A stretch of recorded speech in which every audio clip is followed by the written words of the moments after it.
Today I'm going to register a new Fortecho tag. In order to do this, I will first need to make sure the tags are active. For a flat art tag like this, that will mean sliding it in and out of its wallet. For a display case tag, I will need to swipe it across a magnet. The tags will then be active and will be being seen by my readers. The next thing I need to do is open up my Fortecho software.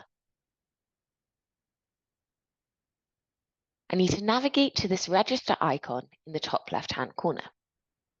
Once I click on that, I will be shown a list of all the tags seen by my readers.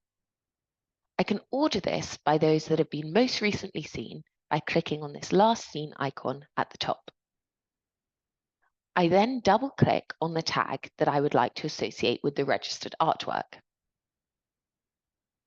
At this point, in the top right-hand corner, I have the option to either choose to input new artwork information or to connect this tag to an existing artwork in the system.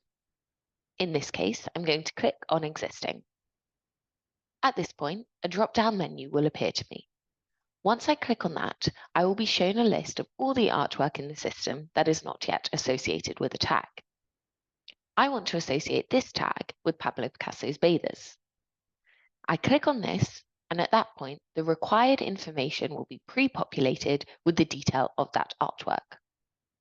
All I need to do now is click on this save icon, and then that tag will be registered to that artwork.